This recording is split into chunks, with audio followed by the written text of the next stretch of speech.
ভালোবাসি মশাই, অপেক্ষা যেহেতু করিয়েছি, বিয়ে না করে ছাড়ছি না। আপনিও জানুন আমি কতটা অসহ্যকর। বেলার হাস্যোদ্দীপ্ত চোখে চোখ রেখে বলে উঠল। আপনার মুখে ভালোবাসি কথাটা শুনে আমি আমার বাকিটা জীবন কাটিয়ে দিতে পারবো। প্রিয় মানুষ আপনি আমার, অসহ্যের হয়ে ওঠার আগে আমার মৃত্যু হোক। বেলার মুখের হাসি যেন এবার উবে গেল। গম্ভীর স্বরে বলে ওঠে, এসব কথা বলতে নেই ফারাজ, আপনি অনেক দিন বাঁচুন। আপনাকে আমার ভালোবাসা বাকি। আমার অপেক্ষাদের মৃত্যু হোক, আপনাকে পাওয়া যে বাকি। নিজেদের কথা শেষ করে গাড়ি থেকে জিনিসপত্র নিয়ে দুজন বাড়ির দোতলার সেই নির্দিষ্ট একটা ফ্ল্যাটের দিকে ছুটল। সিঁড়ি বেয়ে ওপরে উঠতে আরো কিছু কথা হলো দুজনের। হলো ক্ষণিকের চোখাচোখি। ফ্ল্যাটের সামনে এসে দুজন দাঁড়ালো।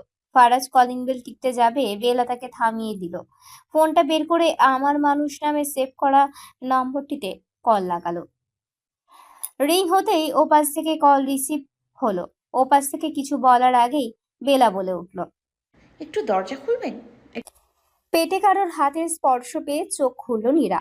কি হচ্ছে ঠাউর করতে না পেরে স্থির হয়েই শুয়ে রইল। হাতটা কোনো পুরুষের সেটা সে বেশ বুঝতে পারছে। হাতটা আবার পেট স্পর্শ করলো।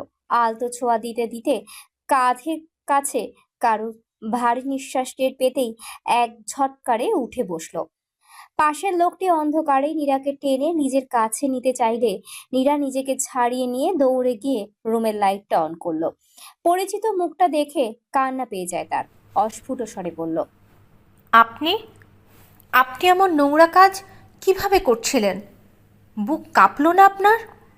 লোকটি আরিফ হাসান, সম্পর্কে নীরার গ্রামের বড় ভাই। বাবা মারা যাওয়ার পর সৎমা যখন জোর করে বয়স্ক এক লোকের সাথে বিয়ে দিয়ে দিচ্ছিল, তখন এই লোকটি তাকে ওই রকম একটা পরিস্থিতি থেকে বাঁচিয়ে শহরে নিয়ে এসেছে চাকরি দেবে বলে। নীরাও কোনো কিছু না ভেবেই চলে এসেছিল প্রয়োজনীয় জামা কাপড় আর কাগজপত্র নিয়ে। গ্রাম থেকে শহরে আসা, থাকার জন্য একটা রুম দেওয়া পর্যন্ত সবই ঠিক লেগেছিল তার কাছে। রাতে এমন কিছু ঘটে যাবে তা ভাবতে পারেনি নীরা। বেশি রাতও হয়নি।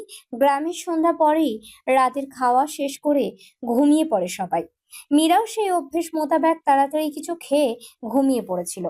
হালকা ঘুমেই এমন কাণ্ডে আতঙ্কিত সে। নীরার আতঙ্কিত মুখ দেখে বাঁকা হাসলো, গাল চুলকে বলল, তোমার ইন্টারভিউয়ের চাকরি কেটে দিবে? শহরের শরীর বেচলে টাকার অভাব হয় না। আর আমার থেকে না হয় শুরু করলা। নীরার খুব আশ্চর্য লাগছে লোকটাকে, যাকে এতদিন এত সম্মান করে এসেছে, সে কিনা এইরকম কথা বলছে। ভাবতেও মনটা সায় দিচ্ছে না। ভেতর থেকে কে যেন বলে উঠছে, তুই স্বপ্ন দেখছিস, এটা স্বপ্ন। এখনই ঘুম ভেঙে গেলে দেখতে পাবি লোকটা এরকম না। লোকটা নীরার দিকে এগিয়ে আস্তে আস্তে ফিচেল হেসে বলল, আমার সাথে একবার সময় কাটিয়ে দেখো, সব কিছু ভালো লাগবে, টাকাও পাবি, তোর আর খারাপ দিন থাকবেই না। নীরা দেওয়ালের দিকে পিছাতে পিছাতে ভয়ার্ত গলায় বলে উঠল, এগোবেন না আপনি, একদম এদিকে আসবেন না। ভালোই ভালোই বলছি, ঘর থেকে বেরিয়ে যান, নইলে খারাপ কিছু করে ফেলবো আমি। গ্রামের মেয়ে বলে কমজোর মনে করবেন না। লোকটা উচ্চ স্বরে হেসে উঠল। নীরার কাছাকাছি এসে মুখ বাঁকিয়ে নীরাকে খপ করে ধরল। আমার খারাপ করবি তুই, নরম হাড়ের মেয়ে লোক। ফোন স্ক্রিনে আমার মানুষ লেখাটা দেখে মৃদু হাসলো ফারাজ। কল কাটার পর অপেক্ষা করতে করতে বলল, ভাইয়ের নম্বর ইনামে সেভ করা। বেলা ফারাজের দিকে একবার দেখে আবারও সামনে তাকালো। স্বাভাবিকভাবেই বলল, ভাইয়া ছাড়া আমার বলতে আর কেউ নেই, মা বাবা কেউ নেই। একটাই মানুষ আছে আমার। আপনি যখন আমার হবেন তখন আপনি হবেন আমার ব্যক্তিগত মানুষ। ফারাজ কিছু বলল না। বেলার চিন্তা ভাবনা সর্বদা তাকে মুগ্ধ করে। মেয়েটার যুক্তি এতটাই ধারালো যে কোনো কিছুই তার সামনে টিকতে পারে না। এই আলাদা ধরনের মেয়েটাকে সে অসম্ভব ভালোবাসে, অসম্ভব। খট করেই দরজা খোলার আওয়াজ হলো। পাল্লা সরে গেল খানিকটা। মৌয়ের অনুজ্জ্বল মুখটা বেলাকে দেখা মাত্রই আলোয় পুলকিত হলো। কপালে টানা কয়েকটা ভাঁজ ফেলে কাপা কাপা গলায় বলে উঠল, তুমি? বেলা কোনো কথা না বলে সোজা গিয়ে মৌকে জড়িয়ে ধরলো। ওপাশ থেকে শক্ত করে নিজের সাথে বেলাকে মিশিয়ে নিল মৌ। ফারাজ দুজনকে এভাবে দেখে মুচকি হেসে লাগেজ নিয়ে ভেতরে ঢুকলো। ওয়াহাজ নিজের ঘরে বসে টিভি দেখছিল। ফারাজের হাতে লাগেজ ব্যাগ দেখে সহাস্য বলে উঠল। কি ব্যাপার? এসব কেন? বাড়ি ছেড়ে চলে আসলে নাকি? ফারাজ ওয়াহাজের দিকে এগিয়ে গিয়ে কৌতুকের স্বরে বলল, আমার হবু বউ এসেছে, বাইরে গিয়ে দেখুন। ভাবলাম আপনাদের দেখাতে নিয়ে আসি। আম্মা মানবে কিনা জানি না, তাই ওকে আপনাদের এখানে রাখবো কয়েকদিন। মৌয়ের সাথে থাকবে। তৎক্ষণাৎ খাট থেকে নেমে দাঁড়ালো ওয়াহাজ, ক্ষিপ্রতা প্রকাশ করলো। ভ্রুজোড়া কিঞ্চিত কুঁচকে গেল, দাঁতে দাঁত কিরমিরিয়ে বলল, না, তুমি বেলাকে পছন্দ করো, আমারই ভুল হয়েছে। বেলার সাথে তোমাকে ভেবেই ভুল করলাম আমি। এত বড় ধোকা দিলে। ফারাজ মুচকি হাসতে থাকে। ফারাজের হাসিটা নিতে পারছে না ওয়াহাজ, অসহ্য লাগছে তার কাছে, গায়ে জ্বালা ধরিয়ে দিচ্ছে। ফারাজের কাঁধে ধাক্কা দিয়ে বাহিরে চলে আসলো সে। দরজার এপাশে বেলাকে দেখে এক মুহূর্তের জন্য থমকে গেল সে। মনে মনে নিজেকেই প্রশ্ন করছে, ঠিক দেখছে সে? আসলেই সামনে বেলা দাঁড়িয়ে? কোনো উত্তর মিলল না, স্থির হয়ে দাঁড়িয়ে রইল, চোখে মুখে আশ্চর্যের ছাপ। বেলা ভাইকে দেখে ছুটে এসে সামনে দাঁড়ালো। ভাইয়া বলে আলতো করে জড়িয়ে ধরলো ওয়াহাজকে। ওয়াহাজ এক পলকে ফারাজের দিকে তাকিয়ে আছে। কোনো কিছুই বোধগম্য হচ্ছে না তার। বেলা, তার ছোট বোন তার বুকে। মৌ ওয়াহাজের অবস্থা দেখে কান্না মিশ্রিত হাসি হাসে। এগিয়ে এসে ওয়াহাজের দুই হাত এক করে দিয়ে মুচকি হেসে বলল, এটা তোমার বোন, ভূত না। মেয়েটা জড়িয়ে ধরে কান্না করছে আর তুমি হা করে দাঁড়িয়ে আছো। সজ্ঞানে ফিরে এলো ওয়াজ, বোনকে শক্ত করে জড়িয়ে নিল বুকে। তার বোন এটা, একমাত্র বোন, যাকে সে জীবনের তাগিদে 4টা বছর দূরে রেখেছিল, চোখের আড়ালে রেখেছিল। ওয়াহাজের বুকে মাথা রেখেই বেলা আদুরে গলায় ব্যক্ত করলো, কত মনে পড়েছে তোমাদের জানো, কত মিস করেছি তোমাদের কাছে আসতে, সামনাসামনি দেখতে বুকটা টনটন করেছে। কতগুলো রাত আমি কান্না করে কাটিয়েছি। নির্ঘুম চোখ আমাকে বৃহৎ রাতগুলোর সাথে পরিচয় করিয়ে দিয়েছে। শুধুমাত্র নিজের পায়ের নিচের মাটি শক্ত করতে কত কিছু সহ্য করতে হয়েছে আমার। বেলার কথা শুনে শক্তপোক্ত পুরুষের মন গলতে শুরু করলো। চোখের পানি চলে আসায় আবছা দেখছে ওয়াহাজ। হাতের উল্টো পাশ দিয়ে চোখ মুছে বেলার মুখ নিজের 2 হাতের তালুতে নেয়। আর কোথাও যেতে হবে না আমার বোনের। এবার থেকে আমাদের দূরত্ব কমলো।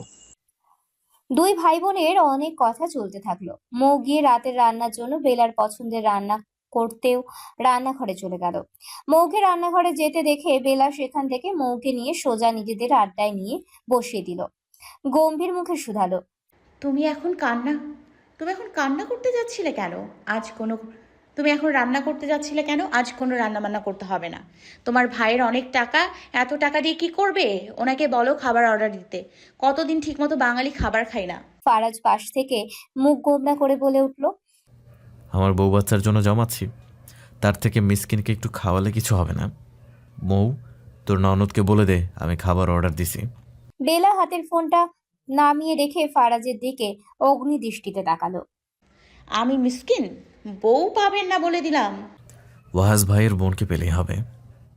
বলেই আর কোনো কথার সম্মুখীন হওয়ার ভয়ে রুম থেকে বেরিয়ে এলো ফারাজ।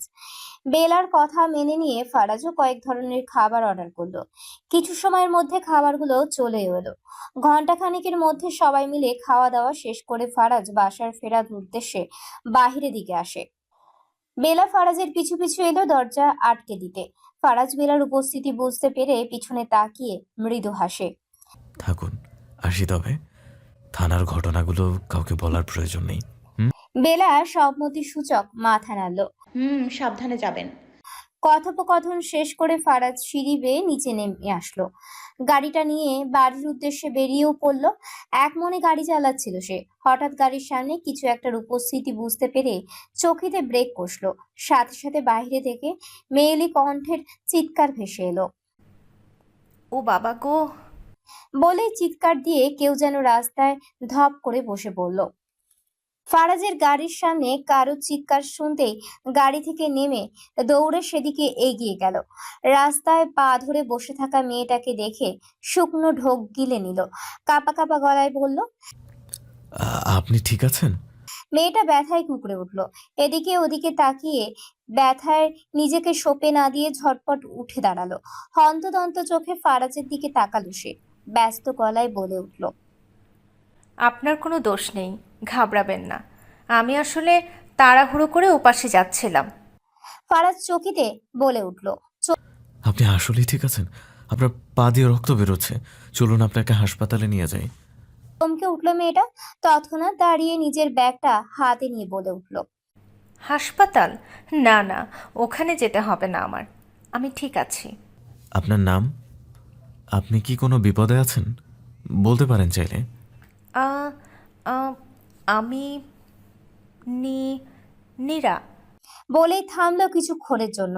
তারপর জিহ্বা দিয়ে ঠোঁটটা আবারও ভিজিয়ে নিয়ে বলল, হাতের ডান দিকে জাহিন ভিলা নামে একটা বাড়ি আছে না, ওখানে আমি এক লোকের হাত কেটে দিয়ে পালিয়েছি। আসলে উনি আমাকে চাকরির কথা বলে গ্রাম থেকে নিয়ে এসেছিল। মিথ্যে বলে এখানে নিয়ে এসে আমাকে খারাপ জায়গায় পাঠাতে চেয়েছিল। আমার সাথে অসভ্যতাও করছিল। নিজেকে বাঁচাতে আমি ওটা করে ফেলেছি। আপনি আমাকে এখানে কি সাহায্য করবেন বলুন তো? ফারাজ উদ্বিগ্ন গলায় বলে উঠল, হাত কেটেছেন মানে? দাঁড়ান এখানে। আমার বন্ধু পুলিশ অফিসার, ওকে কল দিয়ে আসতে বলছি। আপনি ঠিক আছেন তো? নীরা ওপর নিচ মাথা নাড়ল। ভীত সন্ত্রস্ত গলায় বলে উঠল, আমাকে ধরে নিয়ে যাবে না তো? ফারাজ বন্ধুকে কল দেওয়ার মিনিট বিশেকের মাঝেই একটা গাড়ি এসে তাদের গাড়ির সামনে থামলো। গাড়ি থেকে ফারাজের বয়সী একজন উঁচু লম্বা শ্যামবর্ণের পুরুষ বেরিয়ে এলো। ফারাজের সাথে হাত মিলিয়ে বলে উঠল, কোথায় মেয়েটা? ফারাজ নিজের গাড়ির দিকে ইশারা করে নীরাকে দেখালো। গুটিসুটি মেরে পেছনের সিটে বসে আছে সে। ফারাজ ফিরে তাকিয়ে বলল, শোন সাদমান, মেয়েটা খুব ভয় পেয়ে আছে। ধমকে কথা বলিস না। আরও বাড়িতে ফোর্স পাঠিয়েছিস? কি অবস্থা ওখানে? সাদমান মুখে কাঠিন্য ভাব রেখেই বলল, হসপিটালে নেওয়া হয়েছে। হাতের অল্প একটু অংশ কেটে গেছে। মেয়েটা আত্মরক্ষার জন্যও করেছে ওটা। ফারাজ মাথা নিচু করে কিছু ভাবলো। পরেক্ষণেই নিজের ভাবনাটা সাদমানের সামনে উপস্থাপন করতে দেরি করলো না। ভাবুক ভঙ্গিতে বলল, আচ্ছা শোন, মেয়েটা গ্রাম থেকে এসেছে, এখানে কেউ নেই। কি করবি? অচেনা একটা মেয়ে, ভাববার বিষয়। কিন্তু মেয়েটা যেহেতু বিপদে পড়েছিল, সেটা নিয়েও ভাবতে হবে। মেয়েটাকে ডাক একটু। সে না হয় ডাকলাম, কিন্তু কি করবি? আমি কি ওয়াহাজ ভাইকে জানাবো? ওয়াহাজ ভাই কি করবে? উনি এমনিতেই আমার উপর রেগে আছে। আরে ওসব 4 বছর আগেকার কথা। তুই তো কিছু করিস নাই। উপর মহল থেকে ভাইকে কাজ করতে দেয় নাই। আমিও তো যোগাযোগ করতে পারিনি। তুই বল কি করবি? মেয়েটার সাথে কথা বলতে হবে আগে। ডাক ওকে। ফারাজ গাড়ির কাছে গিয়ে গাড়ির জানলায় আঙুলের উল্টো পাশ দিয়ে শব্দ করতেই নীরা বাহিরে তাকালো। ফারাজ গাড়ির দরজাটা খুললো, সাদমানকে দেখিয়ে বলল, উনি আপনার সঙ্গে কথা বলতে চাইছে। ভয় নেই, আমার সাথে আসুন। নীরা গাড়ি থেকে নেমে ফারাজের পিছু পিছু সামনে এগিয়ে এলো। সাদমান সেখানেই দাঁড়িয়ে ফারাজের সাথে অন্ধকার থেকে আলোর দিকে কাউকে আসতে দেখছে সে। কম উচ্চতার একটা মেয়ে, বুকের মাঝে মাঝারি আকারের একটা ব্যাগ জড়িয়ে নিয়ে এগিয়ে আসছে। কাছাকাছি আসতেই মুখটা স্পষ্ট দেখতে পেল সাদমান। ভয়ার্ত মুখটা নজরে আসলো। মেয়েটা বারবার জিহ্বা দিয়ে ঠোঁট ভিজিয়ে দিচ্ছে। ফারাজের সাথে সাথে সামনে এসে দাঁড়ালো। সাদমানের দিকে তাকাতে মাথাটা বেশ কিছুটা উঁচু করতে হলো তার। অসহায় মুখে বলল, স্যার, আমি ওটা করতে চাইনি, হয়ে গেছে। আমাকে প্লিজ ধরে নিয়ে যাবেন না। শেষের কথাটা বলার সময় নীরার গলা ভারী হয়ে আসছিল, কথা বেঁধে বেঁধে যাচ্ছিল। নীরার অবস্থা দেখে সাদমান একটা শ্বাস টানলো। স্বাভাবিকভাবেই বলল, আপনি আমাকে ভয় পাচ্ছেন? ভয় পাবেন না। আপনি যা করেছেন তাতে লোকটার কিছুই হয়নি। আপনাকে ধরে নিয়ে যাব কেন? পুলিশ কি শুধু ধরে নিয়েই যায় নাকি? নীরা সাদমানের দিক থেকে চোখ ফিরিয়ে নিয়ে ফারাজের দিকে তাকালো, বলল, জানেন, আমাদের গ্রামে যতবার পুলিশ এসেছে ততবারই কাউকে না কাউকে নিয়ে গেছে। ফারাজ নীরার ভয় কাটাতে মৃদু হাসলো। সে বেশ বুঝতে পেরেছে নীরা পুলিশ সম্পর্কে বেশি কিছু জানে না, তাদের মধ্যকার দূরত্ব অনেক। ফারাজ মুখে হাসি রেখেই বলল, আপু, ওরা আরও অপরাধ করেছিল হয়তো। পুলিশ তো সাহায্য করার জন্য আছে। ও আমার বন্ধু, আপনাকে সাহায্য করার জন্য এসেছে। ভয় পাওয়ার দরকার নেই। ফারাজ থামতেই সাদমান নীরাকে উদ্দেশ্য করে বলল, আপনি শহরে এলেন কেন ওই লোকের সাথে? অপরিচিত জায়গায় যে এসে পৌঁছালেন, এখন থাকবেন কোথায়? এখানে পরিচিত কারো বাসা আছে?